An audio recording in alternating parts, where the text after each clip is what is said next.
Sejam bem-vindos à Casa do Caminho, mais uma vez, mais um domingo. Hoje é um domingo especial, porque nós estamos nessa correria que o pessoal está lá fazendo a entrega dos presentes para as crianças, né? A gente queria agradecer a todos que colaboraram com as cestinhas. Com certeza vão fazer aí muitas crianças felizes, né? Então vamos lá. Os nossos recadinhos. A casa tem palestra todos os dias, de segunda a sexta, os horários estão lá no mural. Continuamos com a nossa campanha do livro Mirabelle e a nossa cesta básica, que não para, né? Todo mês a gente tem a entrega lá, são 43 famílias, 86 famílias no total, sendo 43 por mês. São feitas entregas aí das cestas básicas. E para esse mês, ainda está faltando leite em pó, óleo, arroz, feijão e açúcar. Acho que são só esses os recadinhos. Então vamos serenar os nossos corações e vamos elevar os nossos pensamentos até Deus nosso Pai. E vamos agradecer ao grandioso Deus da luz, Deus de infinita misericórdia e bondade, te agradecemos por mais essa bênção de estarmos aqui reunidos, Pai, para mais uma manhã de confraternização de aprendizado, confraternização de ideias,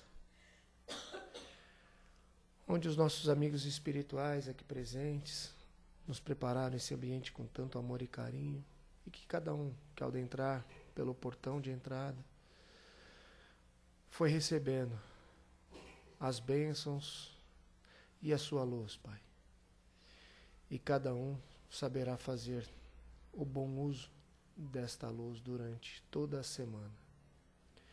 Te agradecemos pelo dom da vida, pela nossa saúde e por tudo que nos tem dado, por todas as alegrias, e agradecemos também pelas dificuldades, Pai, pois através dela é que vamos aprendendo, pois são através das dificuldades que estamos sempre na procura do caminho do belo e do bom. E assim, felizes por mais essa bênção, Pai, alcançada, agradecemos e pedimos para envolvermos o nosso irmão Sérgio com as nossas melhores energias, para que ele possa nos trazer aquelas palavras que ele preparou durante a semana com muito amor e carinho para nós. Graças a Deus.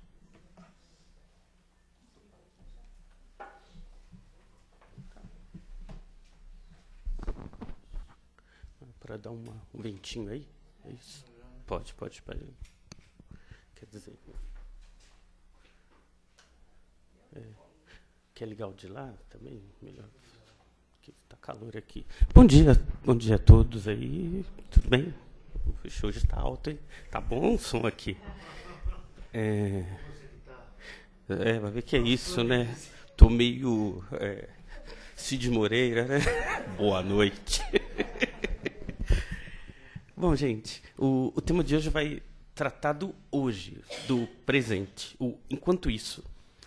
Emmanuel, nesse tema, ele é interessante porque ele vai trazer para a gente a preocupação que nós temos com o amanhã, sempre projetando as coisas para coisas que ainda não aconteceram, e deixamos o presente sem perceber que ele está correndo. John Lennon tem uma frase interessante que ele diz: vida é aquilo que acontece enquanto a gente faz planos. John Lennon estava certo, a gente vive planejando e a vida está correndo. Acho engraçado as pessoas que planejam a vida toda o momento de pararem de trabalhar e perdem a chance de mudar a vida enquanto estão vivos. As pessoas projetam tanta coisa para coisas que vão acontecer que deixam de viver o presente. Então, a mensagem é para isso. A vida está correndo, a vida é o presente, é o momento. Muitos vão me lembrar bem disso na época que éramos criança, todos nós já fomos, e como o tempo passava naquela época para a gente. A maioria de nós não via o tempo, não percebia, mas o tempo demorava para passar, a tarde era demorada, ou a gente não via. Hoje a gente não percebe, e o tempo parece que está passando muito rápido para muitos de nós, é porque a gente está perdendo a noção do presente. Quando a gente fica muito projetando muita coisa, a criança, ela vive o presente. Pode ver a criança quando está brincando, quando ela está fazendo alguma coisa, ela foca naquilo que ela está fazendo. E ela fazendo aquilo, ela não está vendo o tempo passar, então para ela é produtivo aquilo, ela vivencia aquilo. O que acontece com a maioria de nós? A gente está deixando de vivenciar o presente, a gente está com a cabeça tão cheia de pensamentos, nossa mente está tão cheia de coisas acontecendo, que a gente não consegue ter foco no presente. Qualquer um de nós, se a gente parar algum segundo e fechar o olho e falar, se concentra, 2 minutos depois a gente vai estar pensando na compra, no trabalho, no emprego, na dívida, aquele mundaréu de pensamentos, a gente não percebe, mas esse monte de pensamentos é que faz com que a gente não tenha noção das coisas acontecerem. Pensamos demais. E esse acúmulo de pensamentos faz com que a gente perca a noção da vida. A vida está correndo. Só que a gente não para de pensar. A gente está sempre pensando em alguma coisa. E a gente acha isso útil. Não, eu tenho que pensar mesmo, tenho que me preocupar, tenho que ver como as coisas... Não tem. Jesus nos lembra, numa passagem de Mateus, em que ele fala, olha os lírios do campo, eles não trabalham nem fiam. E nem Salomão, em todo o seu esplendor, conseguiu atingir tanta beleza. Quando Jesus fala isso dos lírios do campo, é interessante porque a gente deixa passagens como essa passar ao largo da gente. A gente acha bonito, mas acabou, é só uma leitura e não é. Os lírios, ou seja, trabalham. Se a gente olhar para dentro do nosso corpo, nós temos essa percepção dentro de nós. Nosso coração está bombeando, está fazendo um monte de coisa que a gente não está nem percebendo. Nosso corpo está vivo. E é uma vida, entre aspas, independente da nossa vontade. É óbvio que ela depende da nossa vontade, mas independente, ela está acontecendo a todo momento. E a gente não está percebendo, porque a gente está tão focado no fora que a gente deixa de perceber o interno. O interno é importante? É, porque é a construção do ser. Nós somos deuses, quando Jesus fala, desde o momento que a gente começa a perceber nós como esses seres íntegros. Na pergunta 119 do Livro dos Espíritos, Kardec ele faz a seguinte pergunta para os espíritos: qual a melhor maneira de superar as dificuldades e alcançar realmente e acabar com o sofrimento? Mais ou menos, não vou falar exatamente como está a pergunta, mas 119 é realmente superar as dificuldades e evoluir, né? Quem responde é Santo Agostinho. Ele fala, um sábio da antiguidade já falou, conhece-te a ti mesmo. Esse sábio da antiguidade é Sócrates, mas Sócrates não falou. Sócrates repetiu o que estava escrito no muro na entrada do templo de Apolo, né? Conhece-te a ti mesmo. E Sócrates falava isso. E Sócrates ele era muito incisivo nisso. Em Atenas, naquela época, as pessoas eram mais ou menos como nós. Eles tinham seus problemas do dia a dia, viviam correndo de um lado para o outro, não tinham percepção das coisas que estavam acontecendo. E aí Sócrates, ele tinha um pensamento muito focado sobre isso. Ele disse que uma vida sem reflexão é sem transformação, tá? Não vale a pena ser vivida. Uma vida sem reflexão não vale a pena ser vivida. É interessante porque naquela época havia o comércio, havia a vida cotidiana. Hoje, se a gente consegue parar um pouco para refletir, vamos pensar. Naquela época lá de Sócrates, tinha celular? Não. Internet? Não. Facebook? Não. Zap? Não. TV a cabo? Imagina. Olhem quanta coisa a vida moderna trouxe para nós, mas quanta coisa a vida moderna está tirando o nosso centro também. A gente passa mais tempo externamente vendo as coisas do que tendo reflexão dentro de nós. É interessante como isso é forte e tem pessoas que não conseguem largar o celular. Se a pessoa esquece o celular, está no meio do caminho do trabalho, volta, porque a atenção dela não está com ela, está no aparelho já. As pessoas têm tanta... Eu acho engraçado, e a maioria de vocês devem... Se não estiverem fazendo isso, percebam. Vão no almoço. Verificam se as pessoas estão conversando. Cada um com seu celular, vendo as suas próprias notícias. As pessoas estão deixando de interagir. É triste ver isso dentro das casas. Está começando a ir para o lar também. Dentro das casas, a mãe com a novela, o marido no futebol e as crianças no videogame. E as pessoas estão perdendo seu foco interno, né? Essa coisa de viver sem reflexão está acontecendo na vida moderna. A vida moderna é interessante? É. Mas o tema do Emmanuel é para a gente não perder o foco. A vida vai cada vez mais dar coisas para a gente sair de nós mesmos. A vida cada vez vai ter muito mais opções para a gente não vivenciar as nossas transformações internas. Vai ter muita. E a gente está tão envolvido nesse vínculo externo que a gente não consegue mais viver sem tecnologia. Muitos de nós vivenciam tanto ela que poucos de nós conseguem parar para fazer alguma coisa para si próprio, né? A maioria das vezes a gente não consegue ficar sem olhar a última notícia, seja no celular, seja na televisão. A maioria de nós tem uma dificuldade muito grande de ficar em silêncio, por exemplo. Ficar em silêncio, buscar a si próprio, aquele silêncio interior para trazer de dentro de nós as verdades que estão embutidas. A gente não está conseguindo isso. Muitos de nós, quando chega na casa, e a casa, por exemplo, somos o primeiro a chegar, ou a gente mora sozinho, liga a TV, ou liga o som, ou liga alguma coisa. A gente começa já com o barulho externo, porque a gente não consegue mais escutar o barulho interno. Então a gente vivencia muito o externo, a gente trabalha muito. Então, exteriormente, a gente está vivenciando muito a vida moderna. Está todo mundo antenado, está todo mundo conversando entre si. Nunca se teve tanta comunicação como nos dias de hoje, mas nunca o ser humano esteve tão solitário quanto hoje. Nossa, mas com tanta tecnologia? Com tanta tecnologia, a depressão no mundo está aumentando cada vez mais, as pessoas estão se suicidando muito no mundo, a depressão está aumentando, tem religiosos com síndrome do pânico. Então a gente começa a perceber que a vida está se solidificando de forma em que as pessoas estão deixando de escutar a si próprio. Nós estamos escutando o nosso interior. O exterior está tomando conta de tudo. Platão, que era discípulo de Sócrates, quando ele falava alguma coisa de conhecimento, ele não contava como a gente, vou contar uma história. Ele novelava, ele criava uma espécie de novela para explicar algum acontecimento. E ele sempre falava de Sócrates. Ele dizia que, quando ele falava sobre o mestre dele, ele dizia de coisas que acontecia como se estivesse acontecendo ali. Nem tudo que Platão escreveu sobre Sócrates aconteceu. Platão eram ideias que ele tratava com o mestre dele e depois ele criava na forma de história, porque todo grande mestre, se a gente for ver, nunca escreveu nada. Sócrates, Buda, Jesus, ninguém escreveu. É interessante isso, mas se vocês vão ver, todos os grandes pensadores não escreveram nada. E por que eles nunca escreveram? Porque se Jesus escrevesse alguma coisa, se Buda escrevesse alguma coisa, se Sócrates escrevesse alguma coisa, ia ficar literal. As pessoas iam seguir a risca, porque foi ele que escreveu e não ia ter sua própria forma de interpretar. Então o que eles fizeram? Eles deixavam com que quem entendia o que ele passava, dali para frente ia escrever da forma que entendeu. Por quê? Porque era uma pessoa muito mais próxima do nosso conhecimento do que às vezes ele. Porque ele estava explicando de forma muito elevada.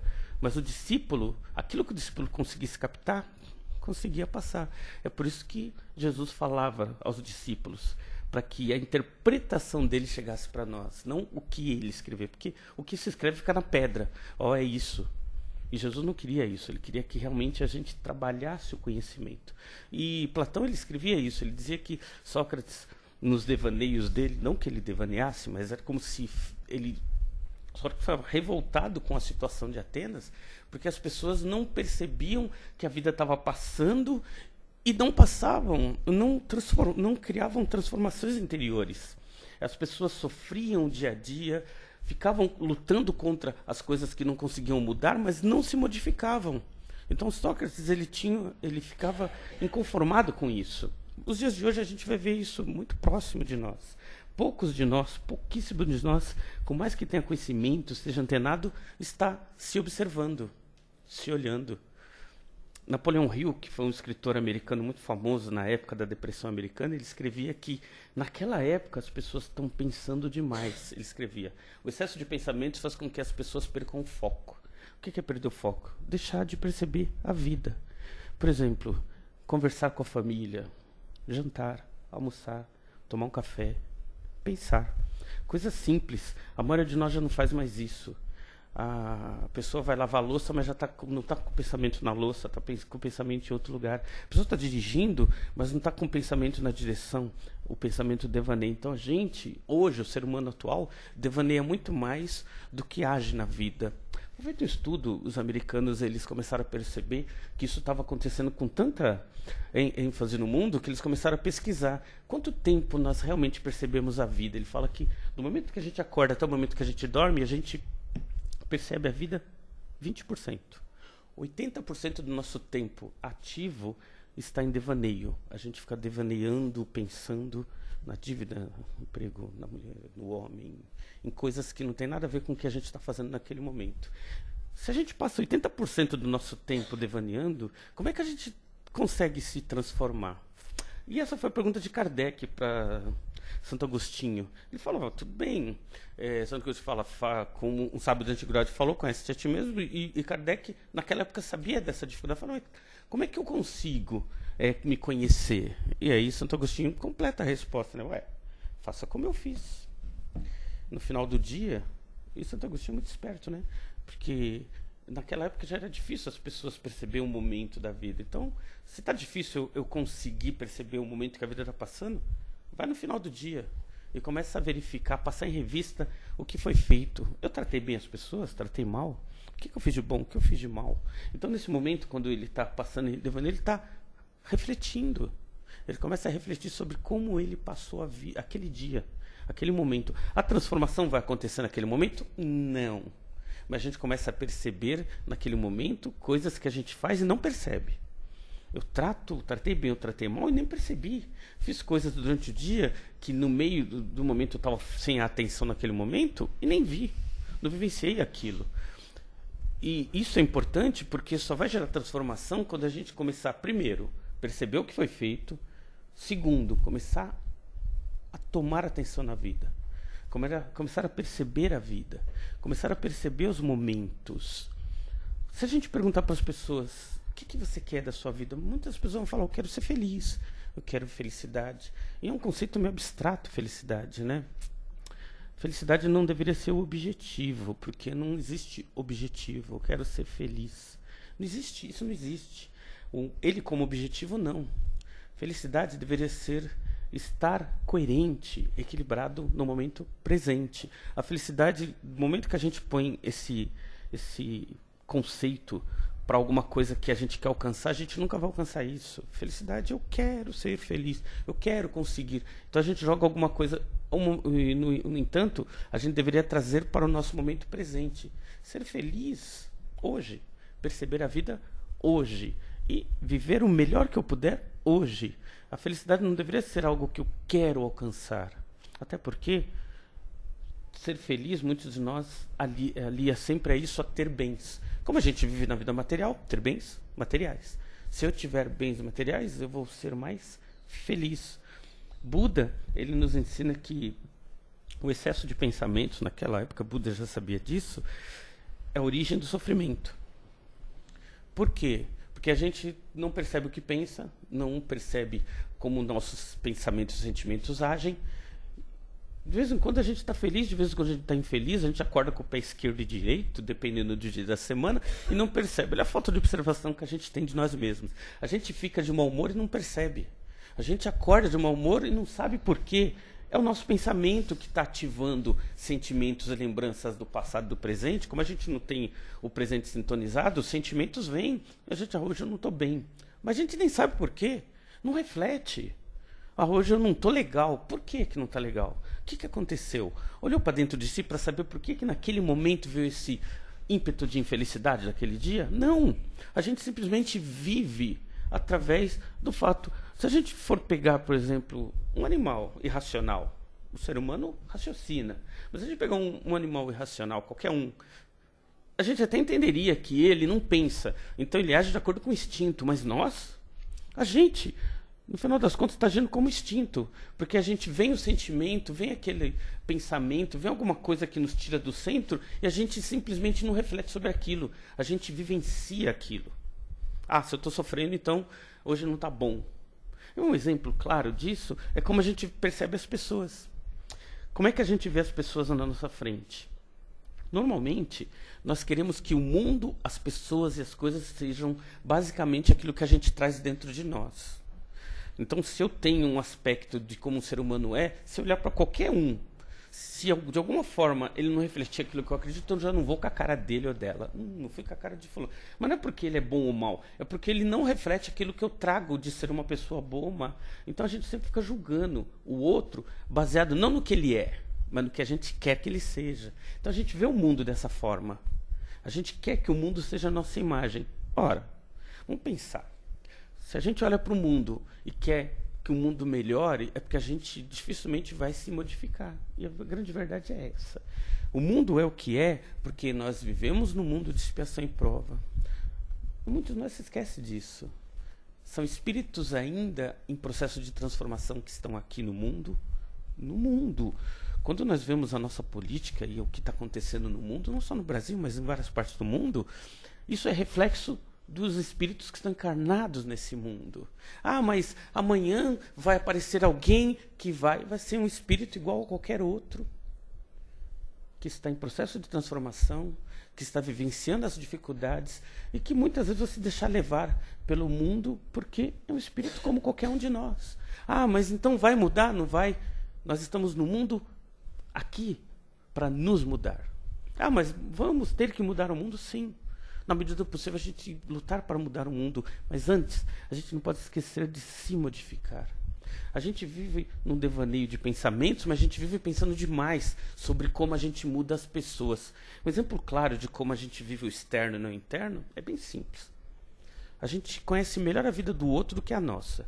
Tanto é verdade que quando alguém está com um problema, a gente tem a resposta para a pessoa. Não, vem cá, eu vou te dar um conselho. Ó. Sabe o que você está fazendo? Vou te ajudar aqui. Estou observando que você está com um problema. Vem cá. E a gente tem a resposta para isso. A gente se mete na vida do outro porque a gente vive a vida do outro. Já notaram como é difícil a gente resolver o próprio problema? Porque a gente não se percebe. Quando o problema é com a gente não consegue encontrar respostas que a gente encontra para a vida do outro. Porque na vida do outro é mais fácil para a gente. Primeiro, porque a gente não pode estar passando por aquilo. Segundo, porque a gente está com o nosso momento na vida alheia. Já repassaram o Facebook da vida dos outros hoje? Alguém já olhou de manhã? Pois é, a gente começa a perceber a vida do próximo. E a gente percebe tanto que naquela foto do Facebook que a pessoa está alegre, a gente olha, não está não.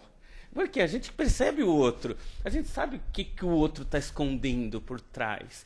É esse mesmo tipo de pensamento que a gente tinha que ter conosco mesmo. A gente consegue ver o mundo, ver as coisas tão bem, porque a gente olha sempre o externo. O nosso interno está escondido. Joana de Ângeles, ela no livro O Homem Integral, ela tem uma lembrança, ela fala o seguinte: nós temos capacidades e potencialidades fantásticas dentro de nós, todos, mas estão adormecidas. E por que estão adormecidas? Porque nosso foco está no externo. Então, enquanto a gente estiver olhando fora, a gente vai deixar adormecido capacidades intelectuais, capacidade de transformação, capacidade de superação que estão adormentes em nós e que não vêm à tona porque a gente não dá atenção para elas. Quando vem um problema, como essas capacidades estão dormentes, a gente não consegue vir à tona. Então a gente sofre um probleminha que a gente poderia resolver de forma grandiosa, a gente sofre aquele momento, aquela dificuldade, como se fosse o pior problema da nossa vida. Por quê? O foco não está em nós. Essas capacidades estão dormentes. Para quem já leu Memórias do Suicida, pessoal, um livro forte, espírita. Eu não leio esse livro. Deveriam ler, todo mundo deveria ler Memórias do Suicida, porque é um livro interessantíssimo. Mas Ivone Pereira, acho que foi o livro da vida dela, porque traz muito conhecimento. Mas uma parte que me chamou a atenção nesse livro é que muitos de nós, quando desencarna, a gente desencarna como se fosse revoltado. Porque, afinal de contas, muitos de nós vai para o mundo espiritual. Não, eu fiz o meu melhor. Onde eu estou aqui? Que é isso? A maioria de nós desencarna e vai para um mundo. Buda falou, né? A origem do sofrimento está dentro de nós, não fora. A doutrina espírita vive falando isso. Conhece-te a ti mesmo. A origem do sofrimento, a gente falou, felicidade não é um objetivo para amanhã. Felicidade é equilíbrio hoje. Como a gente não busca o equilíbrio hoje, a gente vive um inferno diário dentro de nós, não está fora. O problema é da política, é do emprego, o problema é nosso. Está tudo aqui dentro. É nosso. Essa falta de nos transformar, de nos equilibrar, faz com que a gente viva sofrendo. A origem do sofrimento. A origem do sofrimento não está fora, está dentro. Enquanto a gente não buscar o equilíbrio interno, o externo não muda. A gente vai sempre querer que o outro mude, que o mundo mude, que a política mude, que o fulano mude, que o ciclano mude, que a esposa, que o filho. A gente sempre quer que o outro. Quando a gente se modificar, a gente vai perceber que o mundo, as pessoas, as coisas não precisam mudar. A gente mudou. Então a gente começa a colaborar com a mudança externa, porque o nosso interior já está equilibrado. E o que acontece quando a gente vive uma vida de desequilíbrio? Ora, a gente vive sofrendo. A gente sofre porque a gente está desiludido, a gente sofre porque alguém falou algo que eu não gostei, a gente sofre porque falaram mal de mim, alguém veio falar, estão falando mal de mim. A gente sofre por isso, e a gente vai passar a vida sofrendo por condições internas. Algo externo está aquilo, mas o interno está desequilibrado, então a gente sofre, e passa a vida sofrendo, achando que o mundo é um desespero. Imagine a gente passar a vida inteira sem se transformar, sem ter uma vida de reflexão. Desencarna, o inferno e o céu está dentro de nós, não fora de nós. Se a gente desencarna em desequilíbrio interior, a gente vai para algum lugar em que esse nosso desequilíbrio coaduna.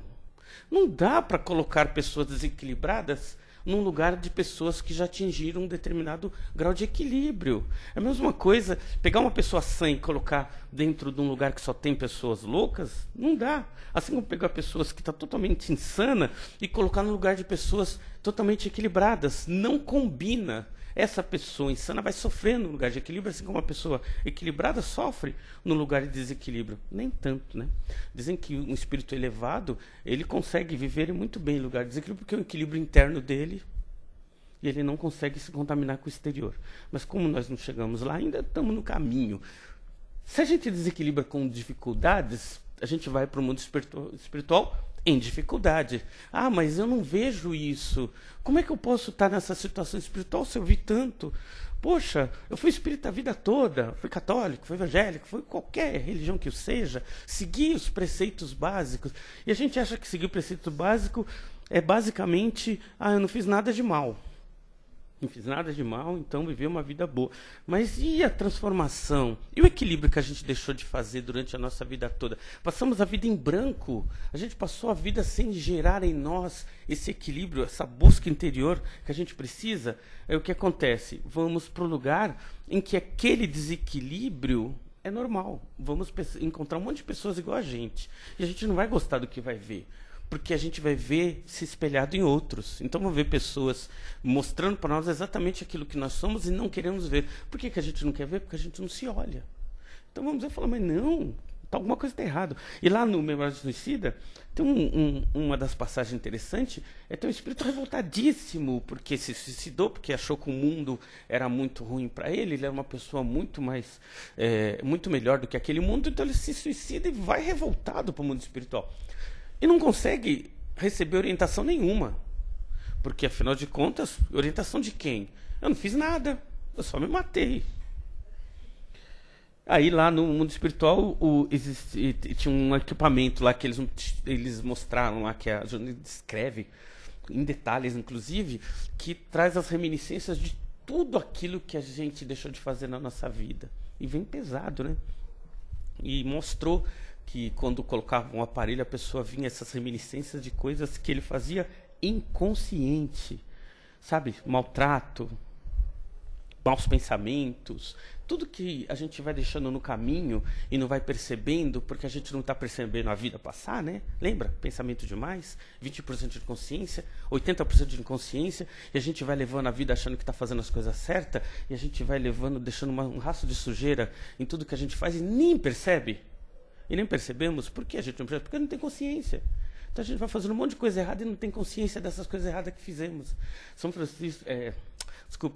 Agostinho, quando fala, repasse a vida, para tentar olhar naquele dia tudo aquilo que a gente fez de inconsciência e não percebeu. Porque a gente faz tanta coisa sem pensar e não percebe. E a gente acha que está tudo bem, está tudo legal, estou evoluindo.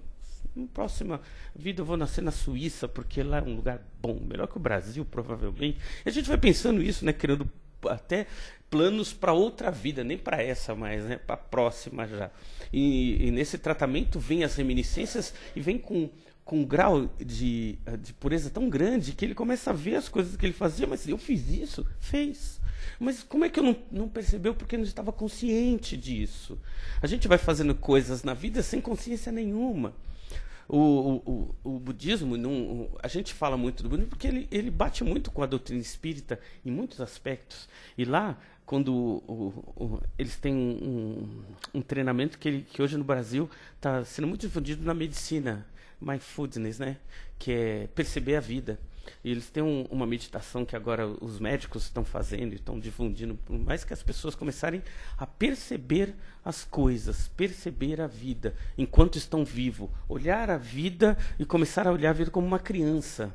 Vou lavar louça, perceber que eu estou lavando. Olhar no escritório, no trabalho do escritório, perceber que eu estou ali fazendo alguma coisa. Olhar, perceber, viver, estar presente. Essa é a busca atual do ser humano, buscar vivenciar as coisas que estão fazendo no dia a dia sem sair de si. Não é fácil chegar nesse ponto. É começar, quando o pensamento flui, trazer ele de volta e falar, não, estou aqui.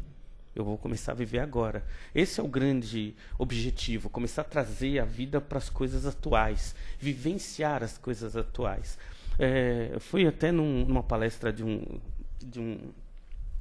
uma pessoa que estava falando sobre mindfulness, ele falou que é interessante porque ele começou a fazer um treinamento, ele não é brasileiro, mas ele se inscreveu queria aprender samba, porque no Brasil todo mundo samba, e ele foi fazer um curso de samba e ele falou que por que ele foi no mindfulness, foi estudar mindfulness, porque ele falou que o que acontecia, ele ia lá, como tinha um tempo de 40 minutos e era do lado da casa dele, ele fazia alguma coisa, se enrolava, depois ia.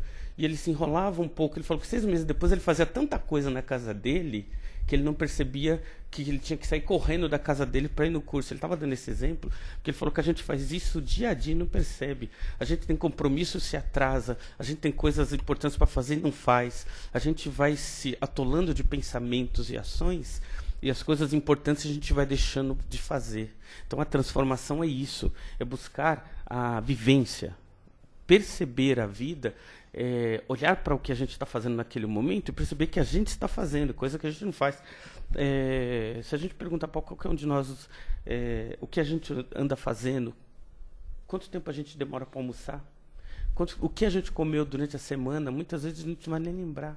Por que não vai lembrar? Porque a gente está fora de si, né? Eu costumo dar esse exemplo, né, que é comum na vida da gente. A gente sai da sala, vai para a cozinha e não sabe o que está fazendo na cozinha, porque o pensamento já foi embora.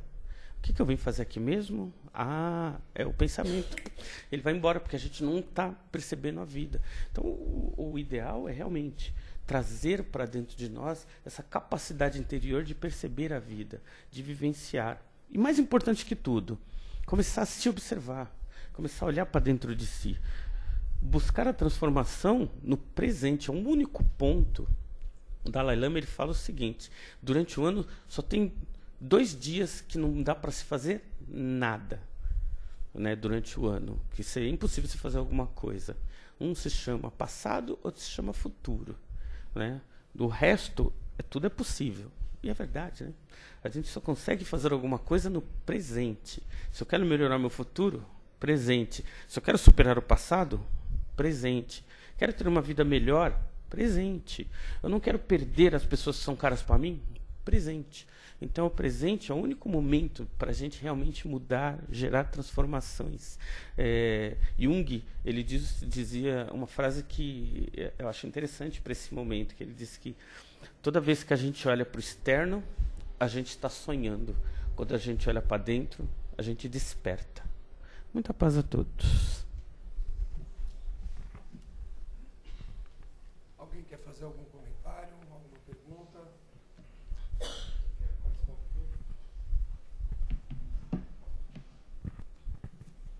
Bom dia, Sérgio. Bom dia. Sempre eu, né? Você não aguenta mais eu fazendo comentário. Sobre ser feliz, eu sempre penso sobre essa expressão. Eu acho essa expressão muito estranha. Ser feliz. Eu acho que é algo que às vezes não dá para compreender direito. Porque é uma expressão tão estranha que tudo que você coloca antes dessa expressão vai tornar essa frase no futuro. Por exemplo, ele vai ser feliz, um dia eu vou ser feliz, para que nós sejamos, eu vou querer estar feliz, algo assim. Sempre essa expressão, a frase, vai estar quase sempre no futuro.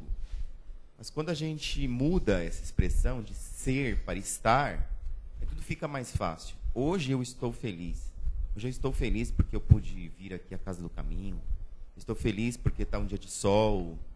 Estou feliz porque eu posso fazer as coisas que eu planejei hoje. Então, tudo fica mais fácil. Essa expressão ser feliz, eu não sei se talvez por uma pobreza de linguagem do tempo que a gente vive, remete àquilo que você falou, de você, como a frase do John Lennon, né? A gente fica vendo a vida passar pela janela. E não está integrado realmente no tempo que a gente está para vivenciar as coisas boas. Isso mesmo. Boa colocação. A felicidade ela só vai agir na nossa vida se a gente estiver presente. Alguém já viu da experiência, para quem gosta desse papo de física quântica, eu acho que está se falando muito disso, até os esotéricos adoram isso, né? Mas cientificamente existe o canhão de prótons, né? Vocês já viram essa experiência do canhão de prótons? Alguém? Que os cientistas eles chegaram à conclusão de que tudo que a gente pensa se modifica. Eles tinham uma experiência interessante que eles pegam um canhãozinho minúsculo, micro, né, em que ele ficava tirando prótons, que são pequenos átomos, né, numa parede. E o cientista estava lá olhando, falou, pô, legal, ele está atingindo a parede. Ele virou e foi fazer outra coisa. Quando ele virou e foi fazer outra coisa, o canhão começou a agir como onda. Onda imagina você jogar uma pedra no mar, ela se espalha. Então o canhão, em vez de atingir o próton, ele foi como onda e atingiu a parede toda. Aí o cientista, quando voltou, falou, mas estranho. Deixa eu ver. Quando ele olhou, comportamento de próton. Quando ele olhava para o lado, ondas. Ele olhava, alguma coisa está errada. Eles chegaram à conclusão de que quando a gente observa o universo age como a gente quer. Subatomicamente, tudo aquilo que você acredita age como você acredita. Isso é provado nesse canhão de próton, né? Então, você acredita em alguma coisa, subatomicamente aquilo vai agir exatamente como você acredita naquilo. Ser feliz é uma transformação interna. Se a gente acredita nisso, a gente está mudando os átomos do corpo para vivenciar isso. Se a gente não acredita nisso, a gente está transformando o corpo também para não vivenciar isso. Essa é uma realidade. A tal da física quântica aí explica isso, gente. Oi, bom dia. Bom dia. Ouvindo tudo que você está falando, fez com que eu meditasse. E mesmo ouvindo você falando, tem tanta preocupação que às vezes a gente fica se perdendo. Então, falo para você que às vezes é complicado. Sim. A preocupação do dia a dia, essas coisas, faz com que, mesmo ouvindo, achei muito interessante, acho muito interessante, mas é tanta preocupação que a gente se perde. Isso que você está falando é uma realidade de todos nós, tá? A gente tem que pagar dívida, tem que comer, tem que pagar o aluguel ou o condomínio para quem mora em apartamento, é aluguel eterno também. Essa condição é a vida material. O texto do Emmanuel ele vai falar que a gente não está livre dos problemas. A grande questão é nossa mente tem pensamento demais. Ficar pensando, ou seja, um pouco respondo de forma diferente. Nós não somos o pensamento que nós temos. Os pensamentos vão continuar vindo, porque a gente dá vazão para eles. A partir do momento que a gente parar e começar a observar a vida no momento presente, aos poucos, não vai ser imediato, não vai ser já, não vai ser agora, esses pensamentos vão começar a diminuir, porque você deixou de dar atenção para eles. A gente não para de pensar, isso é impossível. E não vai parar de se preocupar também, porque a gente está na vida material. Mas percebendo a vida material, tentando trazer para o momento presente, quanto a gente puder, é um treinamento diário, este tipo de sentimento tende a diminuir. Com o tempo, não vai ser fácil. Por quê? A preocupação continua sim, mas o peso que a gente dá para ela é que é o problema.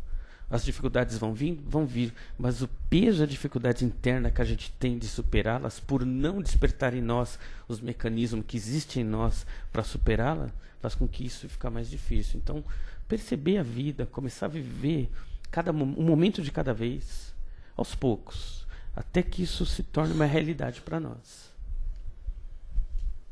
Mais alguém? Então...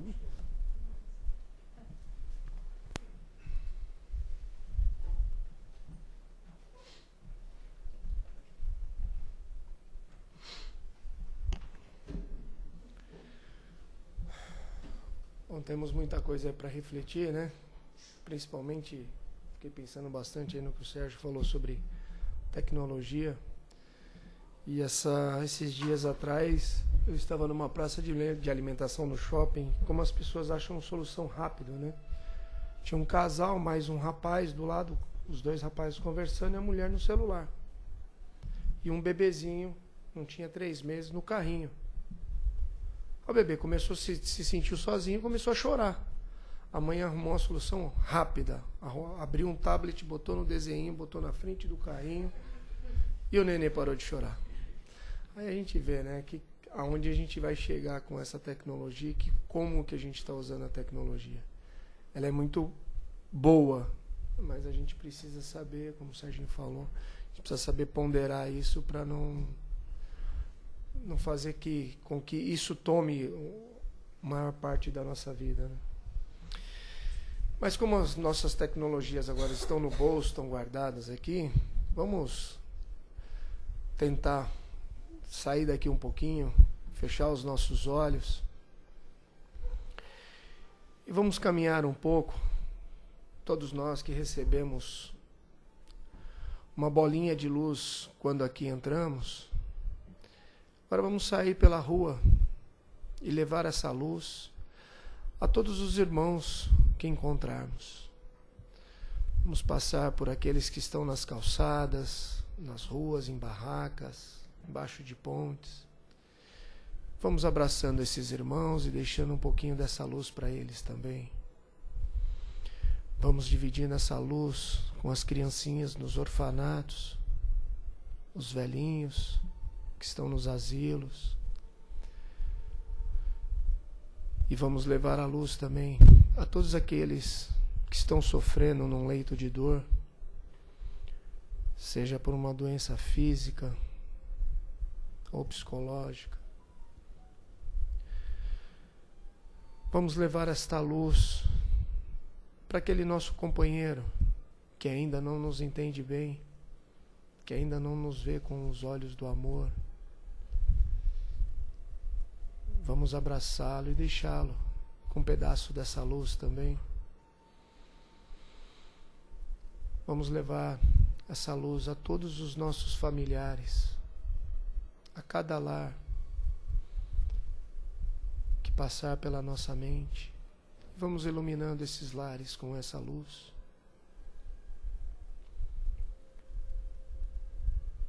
Vamos passando pelo nosso lar. E finalmente, vamos deixar que essa luz tome conta de nós, nos envolva por inteiro, para que sejamos, durante todo o dia de hoje e todos os dias da nossa vida, por onde passarmos, que possamos ser um fecho de luz, dessa luz divina, dessa luz de amor, que vai fortalecer